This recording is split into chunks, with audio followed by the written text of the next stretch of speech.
Janavalabha Girivaradhari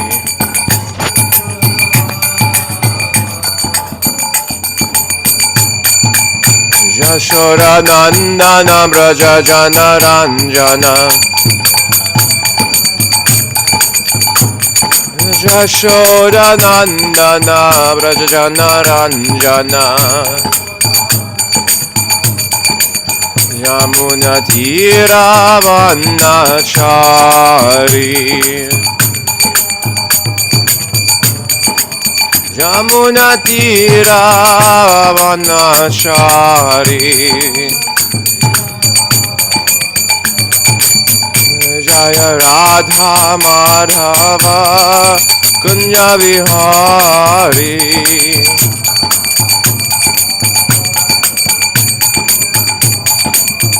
Jaya Radha Madhava Kunya Vihari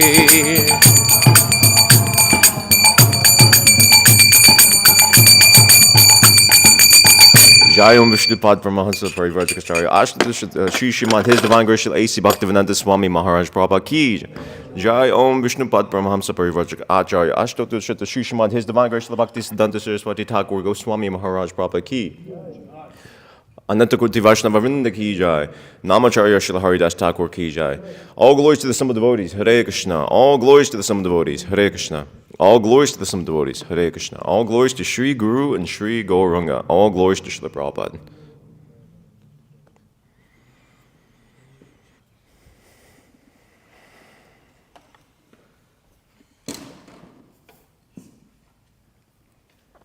Om Namo Bhagavate Vasudevaya. Om Namo Bhagavate Vasudevaya. Om Namo Bhagavate Vasudevaya. Reading from Srimad Bhagavatam, Canto 2, Chapter 8, Text number 21. Samplavaha Sarvabhutanam Vikramaha Pratisankramaha Ishta Portasya Kamyanam Trivargasya Cha Yo Vidihi Samplava Sarvabhutanam Vikramah Pratisankramaha Ishta Portasya Kamyanam Trivargasya Chayo Vidihi Samplava Sarvabhutanam Vikramah Pratisankramaha Ishta Portasya Kamyanam Trivargasya Chayo Vidihi Samplava Sarvabhutanam Vikramah Pratisankramaha Ishta Portasya Kamyanam Trivargasya Chayo Vidihi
Mataji's?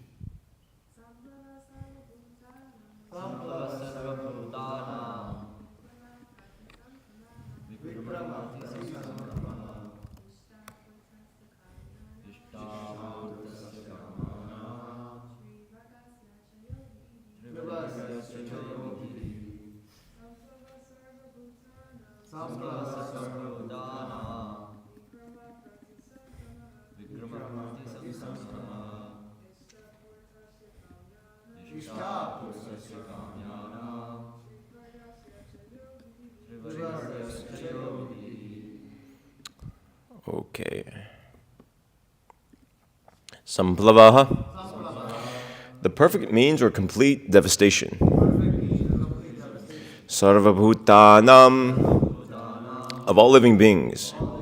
Vikramaha. Specific power or situation. Pratisankramaha. Ultimate destruction. Ishta. Performance of Vedic rituals. Portasya. Pious acts in terms of religion. Kamyanam. Rituals for economic development. Trivargasya. Three means of religion, economic development, and sense satisfaction. Cha. Also. Yaha. Whatsoever. Vidihi. Procedures. Translation and purport by His Divine Grace Srila A.C. Bhaktivedanta Srila Prabhupada. Please explain unto me how the living beings are generated, how they are maintained, and how they are annihilated. Tell me also of the advantages and disadvantages of discharging devotional service unto the Lord. What are the Vedic rituals and injunctions of the supplementary Vedic rites? And what are the procedures of religion, economic development, and sense satisfaction? Purport. Samplavaha, in the sense of perfect means, is employed to denote the discharge of devotional service. And prati samplavaha means just the opposite, or that which destroys the progress of devotional service. One who is firmly situated in the devotional service of the Lord can very easily execute the function of conditional life. Living the conditional life is just like flying a boat in the middle of an ocean. One is completely at the mercy of the ocean, and at every moment there is every chance of being drowned in the ocean by slight agitation. If the atmosphere is all right, the boat can ply very easily, undoubtedly. But if there's some storm, fog, wind, or cloud, there's every possibility of being drowned in the ocean. No one can control the whims of the ocean, however one may be materially well equipped. One who has crossed the ocean by ship may have experience of such dependence upon the mercy of the ocean. But one can fly over the ocean of material existence by the grace of the Lord very easily. Sorry, I'm just zooming in. Very easily without any fear of storm or fog. It all depends on the will of the Lord. No one can help if there is some unfortunate danger in this state of conditional life. The devotees of the Lord, however, cross the ocean of material existence without anxiety because a pure devotee is always protected by the Lord. Bhagavad Gita 9:13. Mahatmanas tumam parta daivam prakritim ashitaha. The Lord gives special attention to His devotees and their activities within material conditional life. Bhagavad Gita 9:29. I think that's Samoham Sarvabhut issue.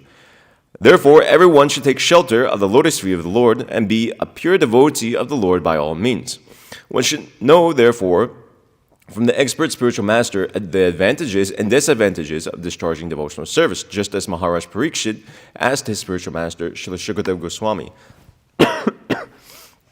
According to Bhakti Rasamrita Sindhu, the science of devotional service, one should not eat more than what he requires to maintain body and soul together. Vegetable diets and milk are sufficient for maintenance of the human body, and therefore one has no need to eat anything more to satisfy the palate. One should also not accumulate money to become puffed up in the material world. One should earn his livelihood easily and honestly. For it is better to become a coolie for an honest livelihood than to become a great man in society by hook and crook. There is no harm if one becomes the richest man in the world by honest dealings, but one should not sacrifice the honest means of livelihood simply to accumulate wealth. Such an endeavor is harmful to devotional service. One should not talk nonsense. A devotee's business is to earn the favor of the Lord. Therefore, a devotee should always glorify the Lord and his wonderful creations.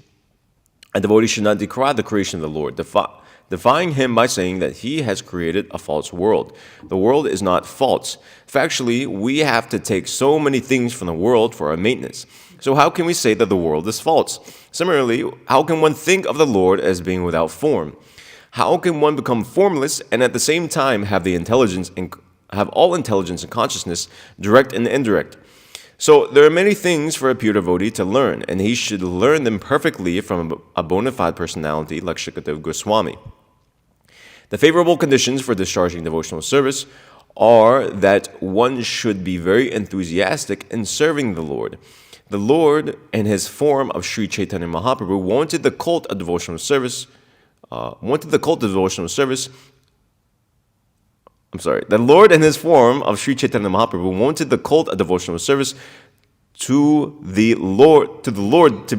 devotional service to the Lord to be preached all over the world in every nook and corner. And therefore, a pure devotee's duty is to discharge this order as far as possible.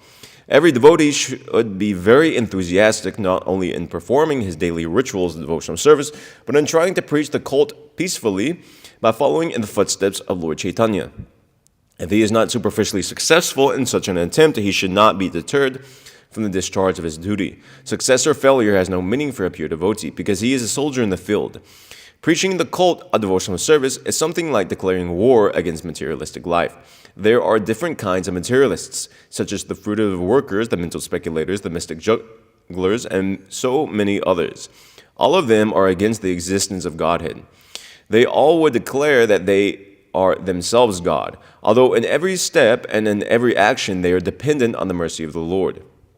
Therefore, a pure devotee may not associate with such gangs of atheists. A strong devotee of the Lord will not be misled by such atheistic propaganda of the non-devotees. But a neophyte devotee should be very cautious about them. A devotee should see to the right discharge of devotional service under the guidance of a bona fide spiritual master, and should not stick only to the formalities. Under the direction of the bona fide spiritual master, one should see how much service is being executed, not simply in the matter of rituals. A devotee should not hanker after anything, but he should be satisfied with things that may automatically come to him by the will of the Lord. That should be the principle of a devotional life. And all these principles are easily learned under the guidance of a spiritual master like Shukadeva Goswami. Maharaj Parikshit inquired from Shukadeva correctly, and one should follow his example. Maharaj Parikshit inquired about the process of creation, maintenance, and destruction of the material world, the process of Vedic rituals, and the method of executing pious activities in terms of the supplementary Vedas like the Puranas and Mahabharata. As explained before, the Mahabharata is the history of ancient India, and so also are the Puranas. Pious acts are prescribed in the supplementary Vedas, Smritis, which specifically mention digging tanks and wells for the water supply of the people in general, to plant trees on the public roads, to construct public temples and places of worship of God, to establish places of charity where poor destitutes can be provided with foodstuff, and similar activities are called purta. Similarly, the process of fulfilling the natural desires for sense gratification was also inquired about by the king for the benefit of all concerned. Om Agyanatimirandasya Gananjana Shalakya Chakshur Unmilitam Yena Tasmai Shri Gurave Namaha Shri Chaitanya Manobishtam Stapitam Mira Bhutali Swayam Rupa Gadah Mayam Dadati Swapadantikam Vande Ham Shri Guru Shri Tapatakamalam Shri Guru Vaishnavamscha Shri Rupam Sagrajatam Sagana Raganantam Vidam Tam Jivam Advaitam Savadutam Parijana Saitam Krishna Chaitanya Devam Shri Radha Krishna Padan Sagana Lalita Shri Vishakan Vidamischa. Hey Krishna Kunasundu Dinabandhu Jagatpite Gopisha Gopika Kanta Radha Kanta Mostite Tapta Kanchana Gaurangi Radhe Vrina Vineshwari Vrishabhanu Sute Devi Pranama Mihare Pre Vanchakapatu Bishta Kripasanu Bihipacha Petita Nam Bhavne Bio Vaishnava Bio Namo Namaha Nama Om Vishnu Padaya Krishna Prishtaya Putrishmate Bhakti Vikasa Swamin Itinamane Nama Om Vishnu Padaya Krishna Prishtaya Putrishmate Bhakti Vedanta Swamin Itinamane Namaste Saraswati Devi Gauravani Prasharne Nirvashesha Shunyavari Pashchati Deshtarne Buddha Mahadbiri Mafur Viborn Nirmaya Shitiyat Amushi Purasha Bhungti Gunan Shirasha Shatmaka Sudang Shishta Bhagavan Vachamsime. This translation once more, you can keep it down like here. Please explain unto me how the living entities are being generated, how they're maintained, and how they're annihilated. Tell me also of the advantages and disadvantages of discharging devotional service unto the Lord. What are the Vedic rituals and injunctions of the supplementary Vedic rites? And what are the procedures of religion, economic development, and sense satisfaction? So there's a lot of questions. There's a lot of things Maharaj Pariksha is asking about here. There's a lot of stuff Srila Prabhupada talks about in the purport. He brings out a lot, and he covers a lot of territory. He quotes from this Nectar and Instruction, and he elaborates on that. From this, Maharaj Parikshit is asking here, tell me also of the advantages and disadvantages of discharging devotional service unto the Lord. And Srila Prabhupada takes it in the sense of that which is favorable to devotional service, and that which is not favorable to devotional service. Because if you take it literally how Srila Prabhupada is translating in the translation, the advantages of discharging devotional service is everything. And there are no disadvantages. You notice that Srila Prabhupada, he talks about some advantages in the purport, but he doesn't list any disadvantages. One verse was coming to my mind, I just now found, when reading this for the first time, Tvaktavasavadharmam charanam pujam hare bhajan apakvota patit tato yadi yatra kva vabhadram abhud amushyakim kovatra apto bhajatam swadharmataha.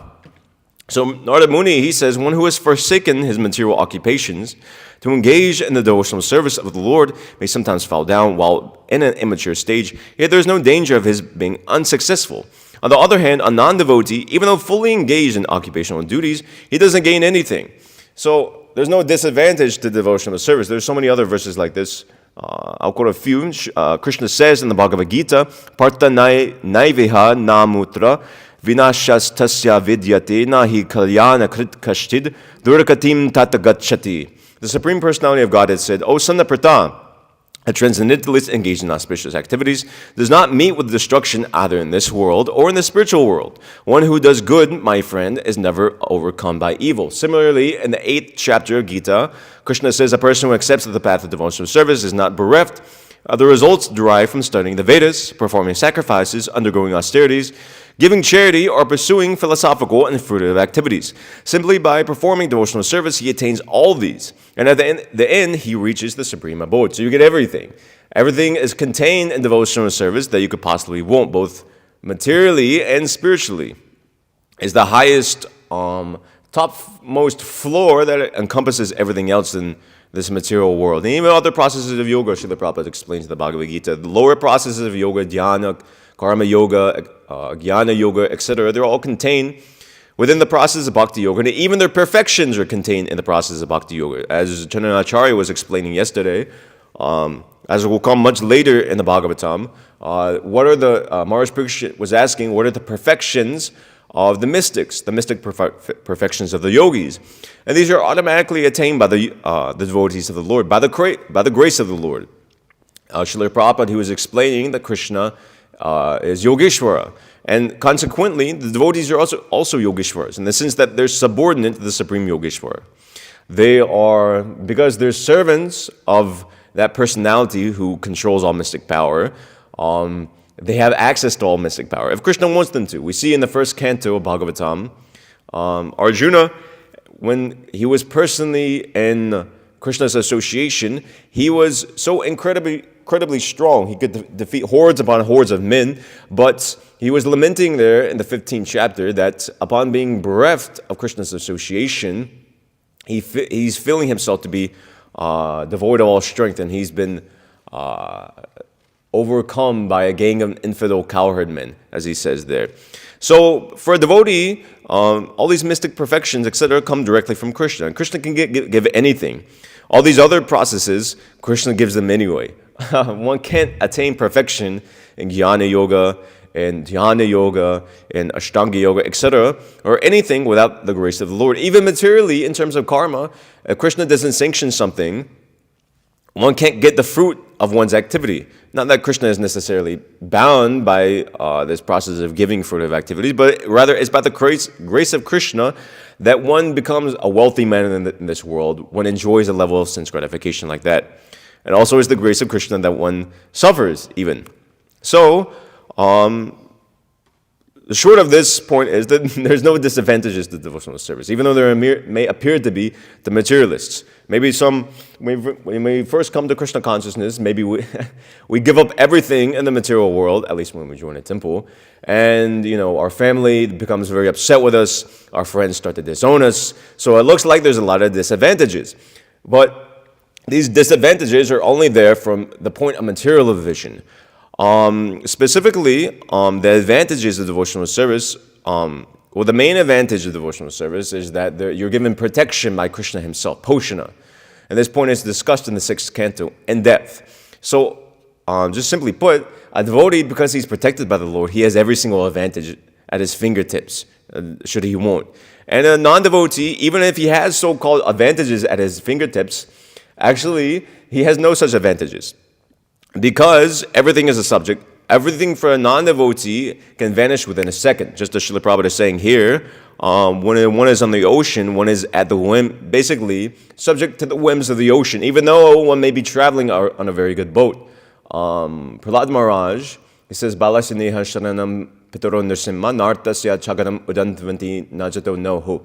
So even though one may be traveling on a sea in a very firm solid boat, still there's no, at any time, disaster can happen. Just as famously, I was recently hearing, I was hearing some old lecture by my spiritual master who was lecturing in Belfast, Belgium, somewhere around there, where the Titanic launched. Famously, the unsinkable ship, and it sank its very first journey. So in the material world, there's no guarantee for any of this. But for a devotee, he's always protected.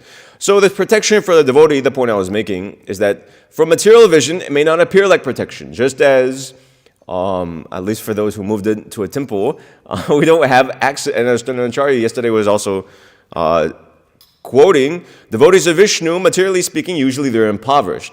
Unless you're Ambarish Prabhu, who's exceptionally wealthy.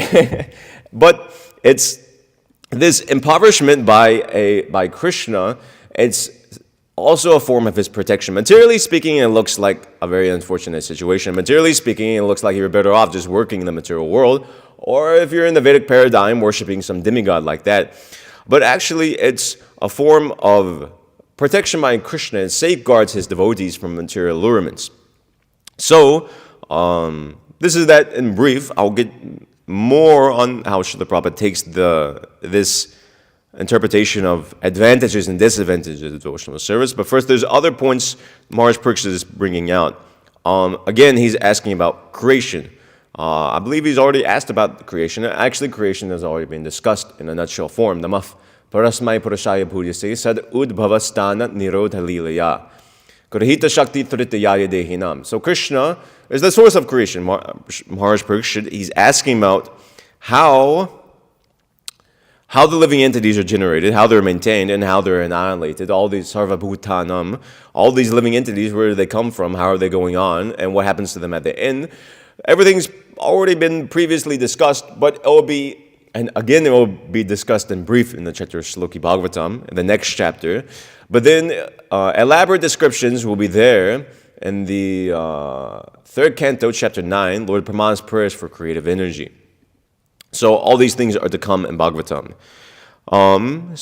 And so getting into the purport, there's a lot of points.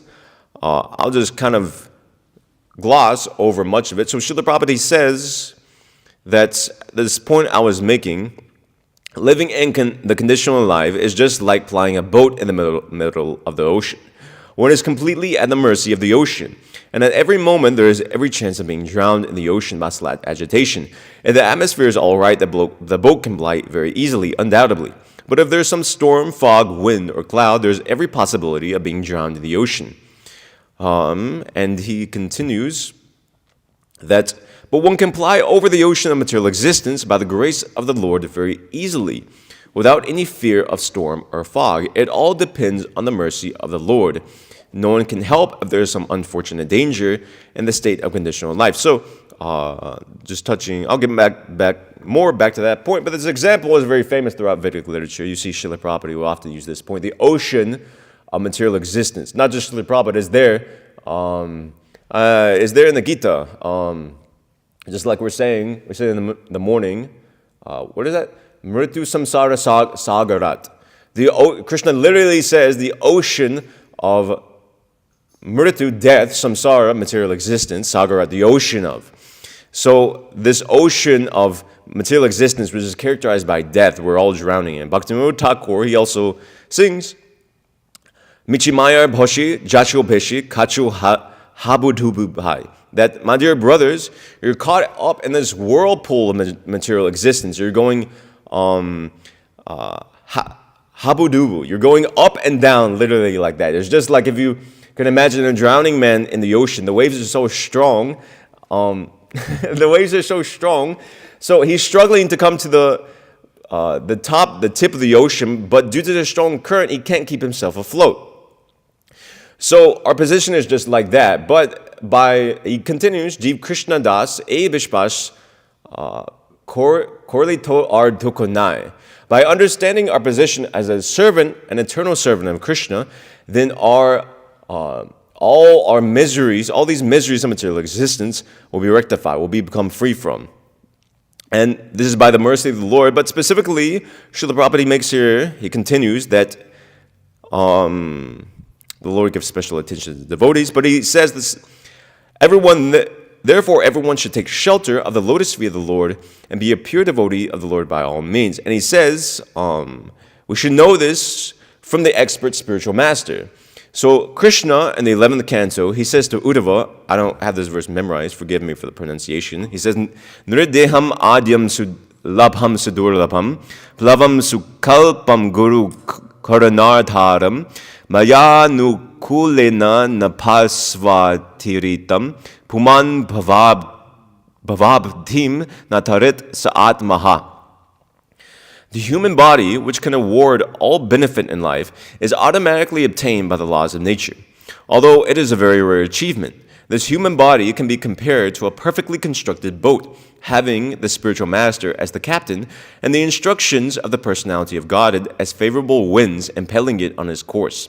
Considering all these advantages, a human being who does not utilize his human life to cross the ocean of material existence must be considered the killer of his own soul. So this human body is a very good boat. And we have a very nice situation when we come into contact with Vedic literature and we're under good care in the form of the spiritual master. So Lord, elsewhere in one purport, somewhere in the Bhagavatam, Srila Prabhupada says that these favorable winds in this age are Lord Krishna's message as given in Srimad Bhagavatam and Bhagavad Gita. And they're nicely explained to us by our captain of our ship, Srila Prabhupada. As is said in the first canto, Tvamna sandarshito datra, dastaram nistitir shatam, kalim satvaharam pumsam, karnatara ivarnavam. So we've accepted a captain of the ship very wisely, Srila Prabhupada, and his representative, of course. By the mercy of Krishna, the sages of Naimisharanya, they praise Sutta Goswami. They say, we think that we have met your goodness by the will of providence, just so that we may accept you as captain of the ship. For those who desire to cross the ocean of Kali, which deteriorates all the good qualities of human beings. So it's by the grace of Krishna that we come into contact with a bona fide spiritual master. Guru Krishna Prasadi Bhai Bhakti Lata Bij. What is that? That's the second line. What's the first line? What's the first line of that verse? Brahmanda Bhagyavanji Guru Krishna Prasadi Bhai Bhakti Lata Bhish. So it's by the grace of Krishna that we come into contact with devotional service in general, but also specifically the spiritual master. And the spiritual master, he guides us over this otherwise treacherous ocean of material existence. Oh God, I don't know. What is that? I can't remember offhand. Srila Bhaktivinoda Thakur, he has one song.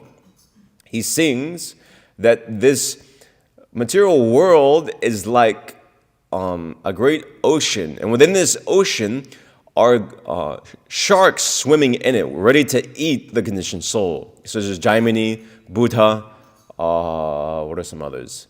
Can you name? Huh? Tamingala, not Tamingala.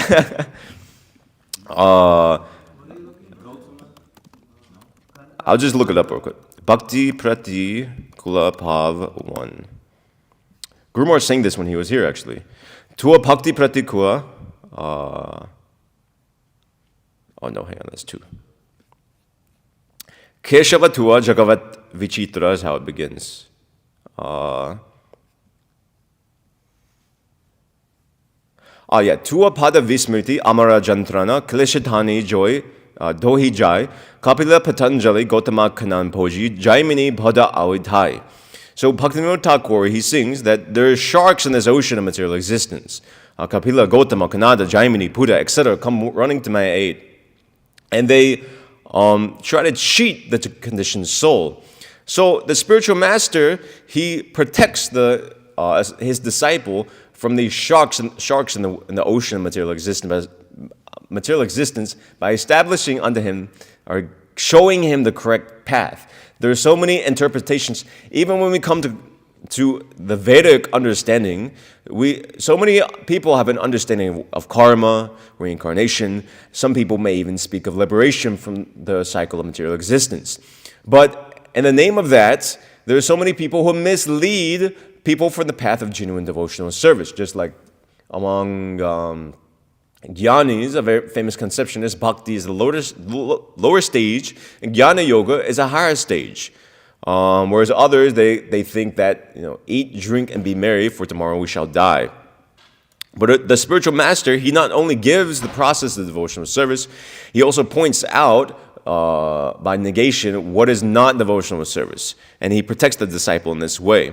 In this way, and he himself, the Acharya, he shows the example and he chalks out the path. There's another verse by the demigods explaining how the Acharya, he lays out or provides the boat for which the disciple to cross over the ocean of material existence. The demigods, they pray, Tvai ambujak shakila satvadhani samadina vishita chitta saike tvadpada putina mahat kretena korvanti govatsa padam bhavabdim.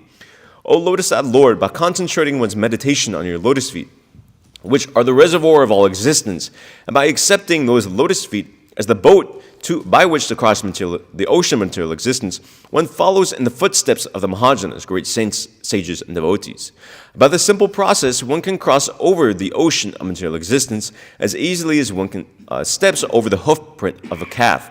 So by following, normally the Vedic process is very, very difficult. You have to understand. A preliminary is that you have to actually study the Vedas, which requires understanding of Sanskrit, which requires understanding of thorough knowledge of grammar, all studied under the guidance of spiritual master for years, actually.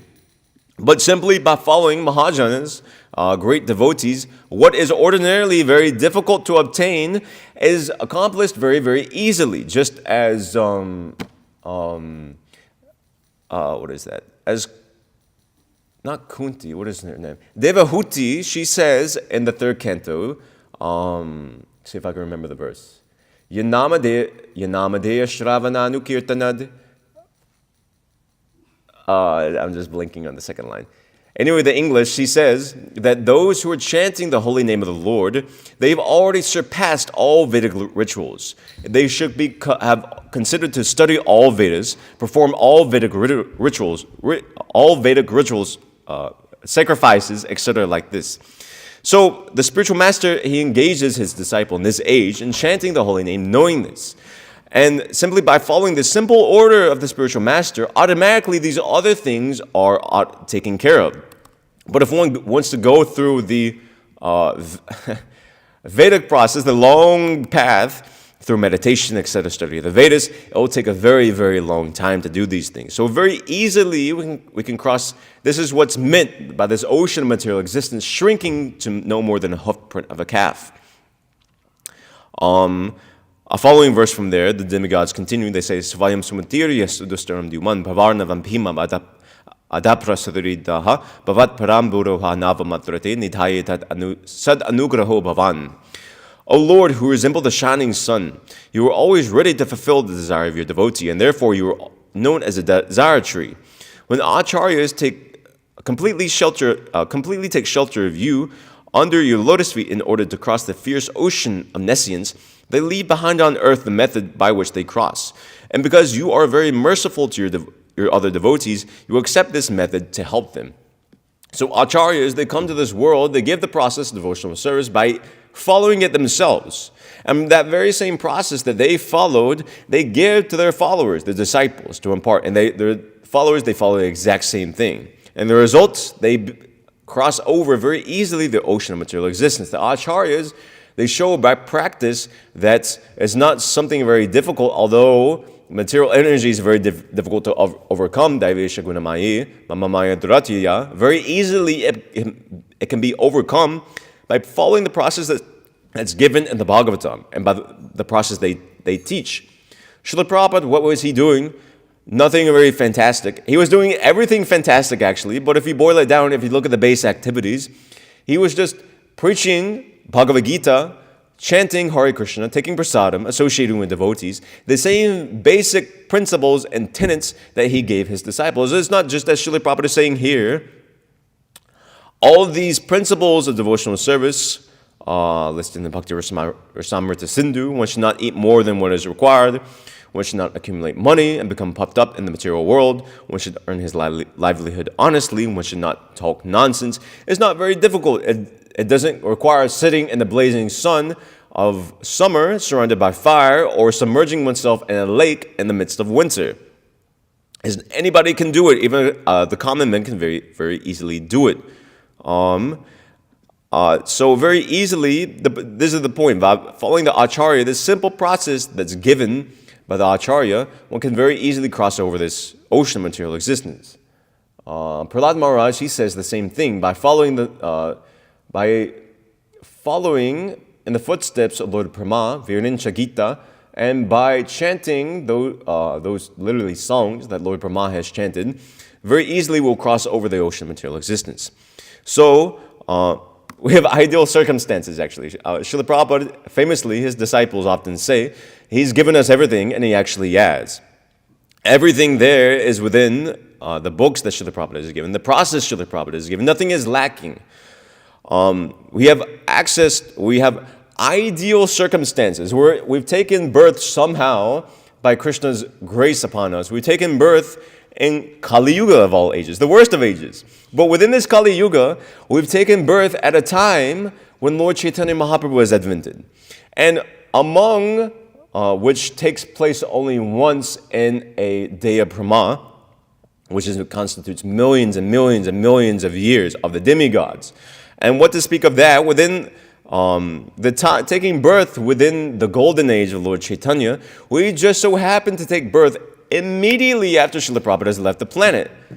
How inconceivable is that? It's amazing, I think about it often, that, we're drowning, we're struggling in the ocean of material existence for so many lives, and not only now do we have a chance to get out of it, we have the best chance to get out of it. Because as Krishnadas Kaviraj Goswami, he says, I think I'm going to mess it up. Anarpita charim chirat kurunayavatirna kalo.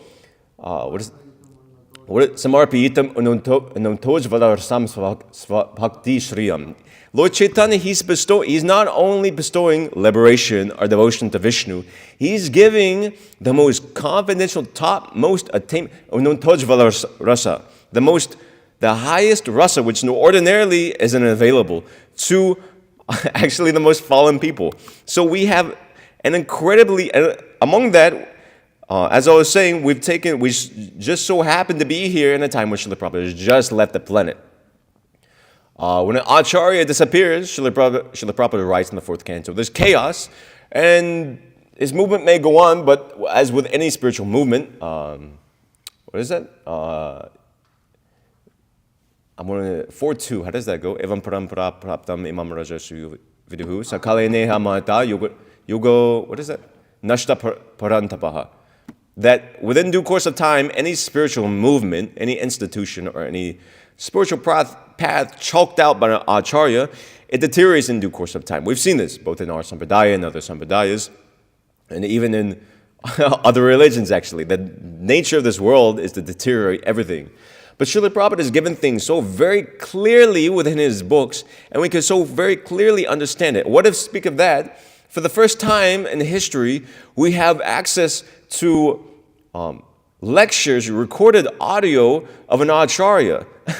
Srila Bhaktisiddhanta Saraswati Thakur, there's no extant recording of him speaking, singing, etc. at all. But Srila Prabhupada, there's hours and hours and hours. Practically, it may take you a decade to go through all of the material that Srila Prabhupada has given. He's given us his books. If you're diligent about it, you may finish his books in like a year, 2 or 3.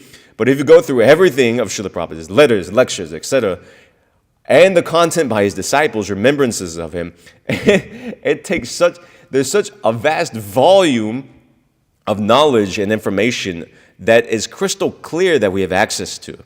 So we have more than ideal circumstances. But as Srila Prabhupada is saying here, despite ideal circumstances, it's still possible to mess it up.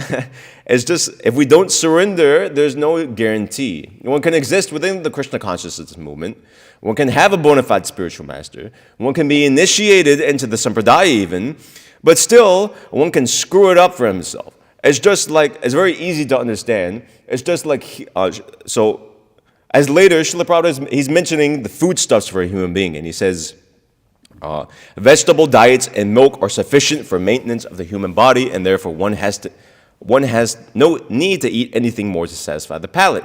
So we follow this principle here. If you look at what we eat every day, what do we eat for breakfast? We have grains, there's fruit, and there's yogurt, all incredibly healthy. And pretty much every single time, that grain is either rice, which is boiled or steamed, which vermicelli is also boiled. And if you look at our lunches, what is it? Vegetables, dal, rice. Practically, all of it is boiled, which is the healthiest method of cooking. And for night, there's bread and there's milk. Incredibly healthy diet, right? How could you eat an unhealthy diet? But still, if you want to, you can eat the sweets from the feast for breakfast. You can completely skip lunch. And for dinner, you can eat bread and mix it with a whole bunch of pickle and completely ruin your health. So there's ideal circumstances, is my point. But if you don't want to take advantage of those ideal circumstances, you can still mess it up for yourself. So similarly, we can have access to the Hare Krishna mantra. We can have access to Srila Prabhupada's books. We can have a bona fide spiritual master. But if we want to mess it up for ourselves, we can still mess it up. If we don't take shelter of the process, shelter of the spiritual master, and shelter of the Supreme Personality of Godhead. There are many people who are reading the books of Srila Prabhupada, but they're not actually adhering to what Srila Prabhupada has given in his books. Just as Srila Prabhupada is saying here, one should not accumulate money to become puffed up in the material world. One should associate with devotees. One should eat prasad. So it's not just that we have to read these things, we also have to follow these things. It's not that we're just initiated into the Hare Krishna mantra. We actually have to keep the vow of chanting 16 rounds of the Hare Krishna mantra, Maha Mantra, every single day. By doing so, then we can take advantage of the process. It's not that just we float. Well, once initiation is there, we just float over all the difficulties of material existence without, just as Srila Prabhupada is saying here, the Lord, in his form of Sri Chaitanya Mahaprabhu, wanted the cult of devotional service to be devotional service to the Lord to be preached all over the world, in every nook and corner. And therefore, a pure devotee's duty is to discharge this order as far as possible. Every devotee should be very enthusiastic, not only in performing his daily rituals of devotional service, but in trying to preach the cult peacefully by following in the footsteps of Lord Chaitanya. So there's active engagement in Krishna consciousness. Krishna lifts us up from the ocean of birth and death. Certainly, the spiritual master lifts us up. But Srila Prabhupada would say you have to grab onto the rope. So if we don't grab onto the rope, who can help us? So Srila Prabhupada continues to this purport. I was mentioning this diet. So there is, whoever's doing this, you could pull up one purport, 2319, Bhagavatam. So Srila Prabhupada says here, you can go down to the second paragraph up here. So in today's purport, he says, that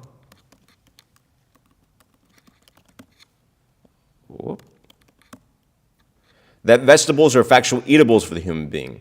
And so, I was just hearing this the other day. Actually, Srila Prabhupada says this verse, it's a famous one, Shvavid Varat Hoshtra Karahi, maybe not the Sanskrit, but at least the English, men who are like dogs, hogs, camels, and asses, praise those men who never listened to the transcendental pastimes of Lord Sri Krishna, the deliverer from evils. Srila Prabhupada said this verse and the previous verse are the theme of the Krishna consciousness movement. He said in the Pandal in 1977. So, you can go to the, persons who have no discrimination in the matter of foodstuff and who eat all such sorts of rubbish are compared to hogs. Hogs are very much attached to eating stools. So stool is a kind of foodstuff for a particular type of animal. And even stones are eatables for a particular type of animal or bird. But the human being is not meant for eating everything and anything. He is meant to eat grains, vegetables, fruits, milk, sugar, etc. Animal food is not meant for the human being. For chewing solid food, the human being has a particular type of teeth meant for cutting fruits and vegetables. The human being is endowed with 2 canine teeth as a concession for persons who eat animal food at any cost. It is known to everyone that one man's food is another man's poison. Human beings are expected to accept the remnants of food offered to Lord Sri Krishna, and the Lord accepts foodstuffs from the categories of leaves, flowers, fruits, etc. Bhagavad Gita 9, Paturam Pushpam Palam Toyam, etc. As prescribed in the Vedic scriptures, no animal food is offered to the Lord. Therefore, a human being is meant to eat a particular type of food. He should not imitate the animals to derive so-called vitamin values.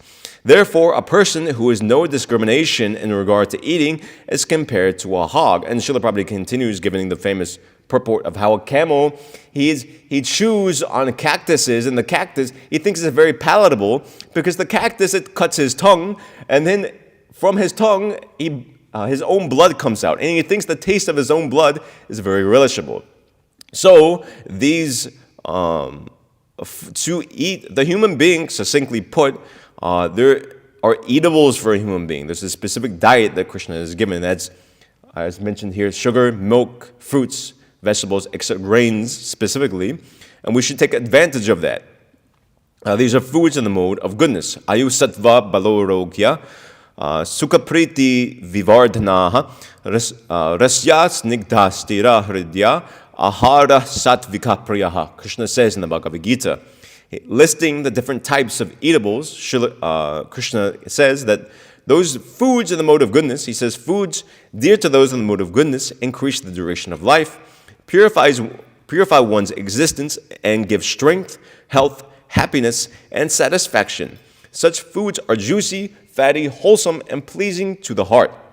So this is the actual eatables for human beings. Whereas animals eat other animals, actually. Prahlad Maharaj, he has a very nice verse. He says, Evam svakarma patitam bhavavaitaranyam anyonya janma marinashana pita pitam. He says that we've fallen in this Vaitaranyam, this river of material existence, and we're suffering the pains of birth and death, and we're eating horrible things. If you think about it, what are these people eating? Decayed carcasses of animals. How abominable that is. How disgusting that is. And when you come to, it's just like a person in the mode of ignorance. He thinks what is wrong to be right, and he thinks what is right to be wrong. So persons in the mode of ignorance, they put forth the argument that if you only eat, of course, today is not so prominent, but previously it was very common. My parents even told me it. If you only eat vegetables, how are you going to survive? Where you get your protein from? Etc. like this. Shikimiti Prabhu, he told me personally, also was there in his memories of Srila Prabhupada, that when he first became vegetarian, his mother became very concerned, and she took him to a doctor. And the doctor told him that, young man, if you don't eat meat, you're going to die. So people in the mode of ignorance, consequently, these people, they think to eat decayed carcasses of animals, which has been sitting in some refrigerator, or more often than not, freezer, for probably months, is a healthier alternative. So they think what is good to be bad, and they think what is bad to be good. So these things that give health to the human being, that increase one's life, just like you'll see often, people think butter, which is incredibly nourishing, to be a source of, to be incredibly unhealthy, cholesterol, this and that. People are trying to avoid sugar. People are trying to avoid wheat. All these things which give sustenance and intelligence to a human being, or to speak of milk to a human being, they avoid. Rather, they prefer to eat other living entities. Prahlad Maharaj again prays. There's one very nice verse. It doesn't come in Srila Prabhupada's translation, but the literal meaning is there in the word for word. He says, describing the material world again, he says, Duho sagra samsara chakra kadanagra satam pranitaha. So Prahlad Maharaj prays the Lord Nrsimhadev, and he says, O most powerful, insurmountable Lord, who are kind to the fallen conditioned souls, I have been put into this material world, which is full of living entities who eat one another. Literally is what it says. Grasatam pranitaha. And it's very abominable, he says. It's very ferocious. So this is the situation in the material world. This is the material condition. So we should avoid this. All this is coming under Srila Prabhupada's advantages and disadvantages of devotional service. And there's so many other things here.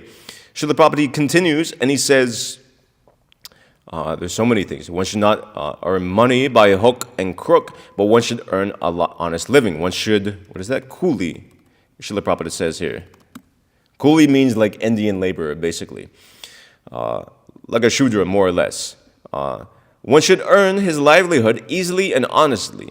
For it is better to become a coolie for an honest livelihood than to become a great man in society by hook and crook. There is no harm if one becomes the richest man in the world by honest dealings, but one should not sacrifice the honest means of livelihood simply to accumulate wealth. So all these principles that Srila Prabhupada is giving here in the purport are conducive for devotional service. What is it? Bhakti pratikula bhav varjanankika. I'm mixing it up. Not prati, it's something else. What is that? Bhakti anukula matra. It's favorable. These processes are all favorable for devotional service. Having enthusiasm to execute rituals, but not just being attached to the rituals alone, but actually acting on the principle. So, all these things are to be learned from a bona fide personality like Shukadeva Goswami.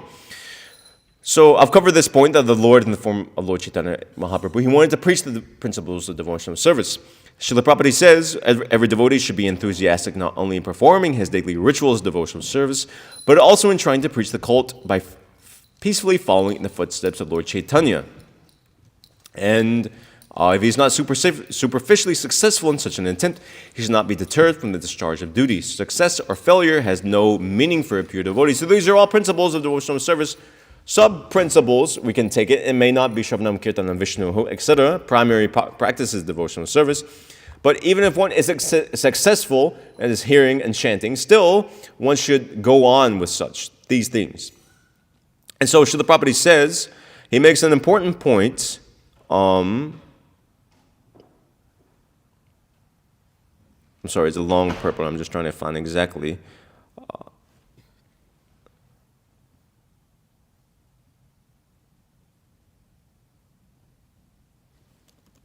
I believe it mentions faults. Oh yeah, here. The devotee should always glorify the Lord in his wonderful creations. A devotee should not decry the creation of the Lord, defying him by saying that he has created a false world. The world is not false. Factually, we have to take so many things from the world for our maintenance. So how can we say the world is false? Similarly, how can one think of the Lord as being without form? How can one become formless and at the same time have all intelligence and consciousness, direct and indirect? So it continues like this, but I think this is the first time, actually, Srila Prabhupada is mentioning in his books that the world is not false. or that specifically that a devotee should not decry the world as false. And actually in some places you'll see Srila Prabhupada in conversations and in his books themselves, he'll say the world is false. But that the actual understanding he is giving here is not false, but it's illusory. Just as a mirage is not false, you can't say when you see a mirage, it's not that it doesn't exist, it's definitely there. It's an illusion, but it doesn't exist. To say it doesn't exist means it's something like a hallucination or something like that. But it has factual basis in reality. It's there, but it's not permanent reality. So similarly too, this material world is not necessarily false, but it's just illusory. It's temporary, specifically, Srila Prabhupada would say. So we shouldn't decry the Lord by saying that what He's made is false. It's just like if you paint some very nice picture, material world is very beautiful actually. Even though we say commonly it's a place of birth and death, of suffering, it's a very miserable place. Still there's beauty there, is there not? It may be minuscule, like a drop in a desert in compared to the beauty of Krishna, but still there's beauty in this material world, there's beauty in nature, etc. to some extent. And Krishna is a creation of Krishna. So to decry this saying it's just something false is it's something akin to an artist painting a very nice picture and saying it something like, oh, it doesn't exist, it's false, it's not actually there, or something crazy like that actually. So there are many things like this, Srila Prabhupada is saying. There are so many things for a pure devotee to learn, and he should learn them perfectly from a bona fide personality like Shukadeva Goswami. So the spiritual master, he gives the disciple finer understanding of devotional service. There's the base understanding of the principles of philosophy, things like this, but there's also more refinements of the philosophy, finer points of understanding the philosophy, and finer points of etiquette, finer points of dealing with devotees, finer points of dealing with Krishna. One reason we'll say why we don't have these, why we're not perfect in our Krishna consciousness is our failure to observe these finer points of etiquette. It's just like if somebody's very gross in their behavior, very very rough in their behavior, you wouldn't put them in a meeting with somebody who's say the President of the United States, for instance, because they'll give a very bad impression. They're uncultured. So if we're not cultured by behavior, by action, and also very cultured but in the sense of through understanding of philosophy, if we can't hope to attain, or if we wouldn't put such an uncultured man in the association of a prime minister or something like that, what to speak of trying to associate with Krishna without proper culture. So all these finer details of devotional service, they're imparted by the spiritual master to the disciple. The perfect devotees of the Lord, you see, they're perfectly cultured and they perfectly understand how to act in every situation, just as Srila Prabhupada did. He perfectly understood how to act in devotional service, specifically what Krishna wanted in every circumstance, and how to carry out, had the best method for pleasing Krishna. And he continues like this in his purport. He says, again, he's asking about, one interesting point. Maharaj Parikshit inquired about the process of creation, and he says, what is that? Actually, it's in the translation itself. It's better to read from. Maharaj Parikshit is asking, what are the Vedic rituals and injunctions of the supplementary Vedic rites, and what are the procedures of religion, economic development, and sense satisfaction, Sri Varga? Yesterday, he was asking about Upavedas. So one might question, why is Maharaj Parikshit asking about all this material stuff, seemingly? What does a pure devotee have to be? Because from the beginning is rejected, dharma projita kaitavotra, etc., like that. All these cheating methods of religion are, for the beginning, rejected. So why does Maharaj Parikshit care about this? For the benefit of the people in general, one thing. Another point is that a devotee knows everything of something and a little of everything. So it's not that Maharaj Parikshit is ignorant about these things. It's not that he just throws the rituals and regulations and the path of the Vedas into a trash bin. Rather, he's aware of them, and he's aware of the higher path of them. And Srila Prabhupada says here in the purport, Pious acts are prescribed in the Smritis, which specifically mention digging tanks and wells for the water supply of the people in general, to plant trees on public roads, to construct public temples and places of worship of God, to establish places of charity where the poor destitutes can be provided with foodstuff, etc., etc., and similar activities are called putra. So these things have a place there in the Vedic paradigm, we'll say. And I mean, even in Bhagavad Gita, actually, these things are talked about. Let me see if I can pull that up real quick. Krishna in the 12th chapter, just like we're chanting in the morning, he gives a whole process of devotional service. First thing he says is that you fix your mind upon me. Well, actually, first, just more or less the essence of it is just completely devote your life, yourself to me, become my devotee. If you're unable to do this, simply act in full consciousness of me. Fix your mind upon me. If you can't do this, then follow the regulations of devotional service. If you can't do this, he goes on like this. He goes down and down and down, understanding the fallen people of the condition of everyone. And it gets to this point, sarva karma padatyagam tatakuru yatatmavan. If, however, you're unable to work in this consciousness of me, then at least try to act by giving up the results of your work and try to be self-situated. And the purports, Srila Prabhupada, he says,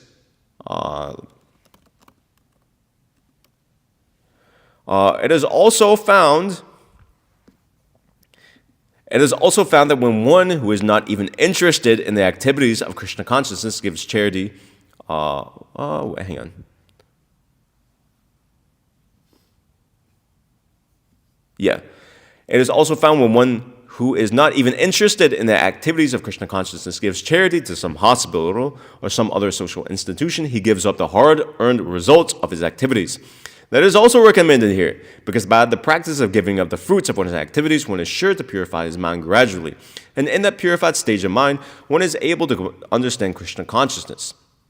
So these charitable acts that Maharaj Pariksha is inquiring about here, digging wells, making public roads, etc., they can, in one sense, Srila Prabhupada says, it's, of course, Krishna consciousness is not dependent on any other experience, because Krishna consciousness itself can purify one's mind. But if there are impediments to accept Krishna consciousness, one may try to give up the result of his actions. In that respect, social service, community service, national service, sacrifice for one's country, etc., may be accepted so that one day one may come to the stage of pure devotional service to the Lord. So if all else fails, there's something. In other words, it's not necessarily recommended, but there's something. So, in Bhagavad Gita, it is stated, Yata pravritir bhutanam. If one decides to sacrifice for the supreme cause, even if he does not know that the supreme cause is Krishna, he will come gradually to understand that Krishna is the supreme cause by the sacrificial method. So, I've glossed over most of the purport, so I'll end my class here and open up for anything somebody wants to add or any questions anybody may have at this point.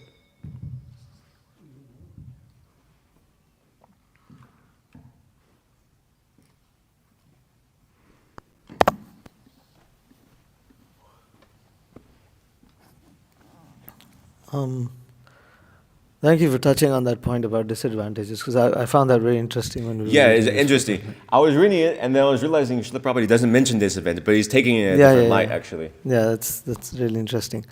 Just wanted to quote a very nice verse from the Phalashruti of the Vishnu Sahasranam. It's so it says, Sarva Gamanam Acharah Pratamam Parikalpate Achara Prabhavo Dharmo Dharmasya Prabhurachutaha. The meaning of this verse is that of all types of activities, achara or righteous conduct is most important. And it says that all Vedic texts, pratikalpate means it has been revealed. That this, and then it says, righteous conduct, achara prabho dharmo, that righteous conduct has to lead to performance of dharma. And who is the Lord of dharma? Dharmasya prabhur achyutaha. Achyuta, Krishna is the Lord of dharma. Meaning that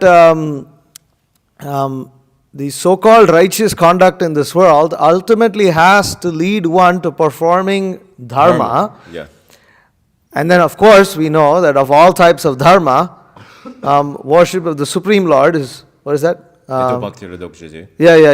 So, what's the verse? How does it begin? Savai pum Savai pumsam paro dharma yato bhakti radoksaje. So that of all types of dharma, devotional service is the supreme. And then, once it becomes devotional service, the Lord of devotional service is the Supreme Lord Krishna himself. So it's nice how that one verse shows the Vedic path of how it says that of all types of activities you should perform righteous conduct, because kind of we're speaking about all these kind of digging wells and this and that and all. But then after that the goal is you have to become pious enough to be inclined to perform devotional service, and then you perform devotional service, you worship the Supreme Lord. So ultimately the goal is to worship the Supreme Lord. Therefore one who worships the Supreme Lord, he's said to have performed all these kind of pious activities and all that kind of stuff. So it's nice. Yeah, thank you for that. Anything else? Questions, Ethan? Yeah, so those who do bhakti yoga, they can understand that God, Krishna, has a personal form, or is a personal form. But others who don't do bhakti yoga, they don't really understand that. It seems to be that they were saying, at least in the purport, I think, of one of the verses you had, it was saying that they think he's formless. And so I'm trying to understand, what is formless? Because, I thought, impersonal, that's still, a form. So, what is formless? Impersonal doesn't have a form. It is specifically meaning, when you take it, when that word is used simply as, just that impersonal refers to he doesn't have a form. Just like if you look at any other religion, Judaism, Islam, Christianity not so much, but generally at least they have some weird conceptions there. But at least Islam, Judaism, they have an impersonal idea of God, in that they don't accept that he has a form. You can't embody him in anything. What do they think about when you go to heaven and meet him? No idea. They have no conception at all. Because at least within those two that I know about, to ascribe their philosophy, apparent philosophies, that if you ascribe a form to him, you bring him down to a mundane level. But there's a difference between, obviously we understand Krishna consciousness, there's a difference between a spiritual form and a material form. And God doesn't have a material form. But the spiritual form they don't understand. So they just do away with form altogether and just like that. What does it look like? I don't know. I can't describe it. They don't know either. Nobody knows. Well, the description says that you cannot describe it. Yeah, you can't describe it. Inconceivable. That's what it says, is the inconceivable impersonal Brahman. Yeah, more or less. That's what they're referring to. Okay. So the impersonal Krishna describes is, the words he uses is aksharam anirdeshyam avyaktam paryupasate. So he says that it's all pervading, inconceivable, unchanging, fixed and immovable. This is what Krishna describes as the impersonal conception of the absolute truth. Yeah, they don't have, demigods, they say, Sattvam Vishuddham Shrayate Bhavanstito Sharirinam Shrayupayanam Vapahu. That Krishna accepts a spiritual form, or not accepts, but he has a completely Sattvam Vishuddham, completely spiritual form. And he teaches by exhibiting this form is for the welfare of everybody, because he gives knowledge that God has a personal form. Otherwise, if he didn't show it, nobody would know. If you don't have information about Krishna's personal form, you just stay at that level of impersonality. You have something? Yeah, a quick comment and then a question. Srila Prabhupada's talking about vegetarianism and sort of the physiological proofs that, shows we're actually meant to eat vegetables is because our teeth are designed to chew vegetables. Yeah, it's not designed for ripping flesh, actually. Yeah, exactly. Yeah. And just to add something to that, I got this from the Higher Taste book. It actually got very convincing arguments for vegetarianism, but the anatomy of our hands also, as meat eaters, they have claws meant for ripping open things, but we have hands meant for picking fruits and vegetables and whatnot. So that's just a small comment. Yeah, I mean, the whole digestive, it's just like a tiger. It can Digestion too, yeah. It can kill an animal and just eat it like that. If we eat raw meat, we may die, actually. Actually, meat in higher temperatures, if it sits at that for a long time, it'll rot, and food stays in our digestive tract for like 14 hours or something. Yeah. And so in the course of digesting meat, it's actually rotting inside the body. Our intestines are so long, whereas meat eaters' intestines are only a few feet long, and they pass it out just like that. That's another thing. But my question is, and sort of like a clarification, I don't know if I'm understanding correctly. You're speaking a little bit about other processes of yoga, and I'm wondering for those who attain mystic siddhis and aspire on that path by doing all these austerities, standing on one leg, and for millions of years, it's crazy stuff like this.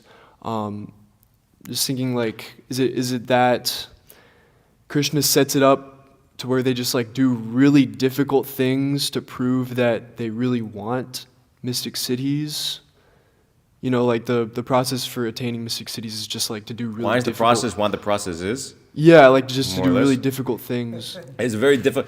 Well, I mean, you're attaining, if you look at it just as Chandracharya was saying yesterday, as a material perfection, it's just like a skill. Actually, if you boil it down, it's like you're able to manipulate subtle material energy.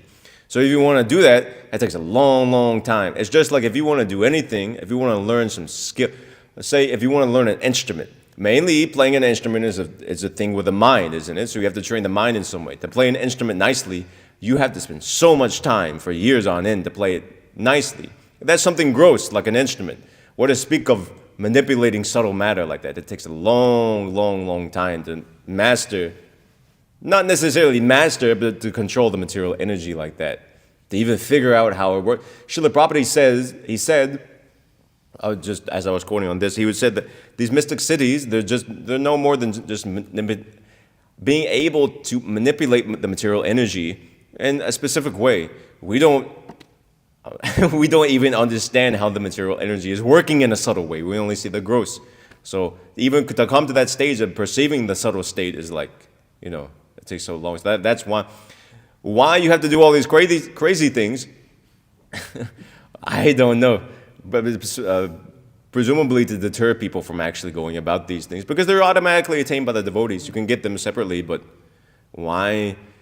Krishna does, is a philosophical speculation, but presumably Krishna doesn't want people to go after these things, so he makes it so hard like that.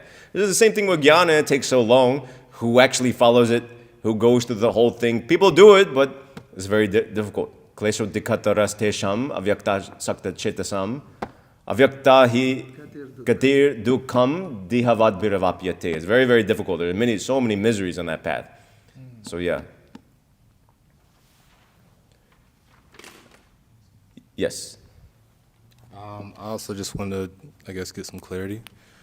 You use the analogy of the body to the boat and the sea, I'm guessing, to Maya, right? So I guess I wanted to, like I said, just clarity-wise, the material body to the boat as Maya to the sea, by which, without Krishna's grace to guide us, we are subject to Maya's perplexities from which suffering arises. Could you speak a little? I'm sorry. Yeah. Do I need to repeat that? Yeah, at the second half I didn't hear. Okay, I was just saying that the Maya is to the sea by which Krishna's grace, without Krishna's grace to guide us, we are subject to Maya's perplexities from which suffering arises. Is that?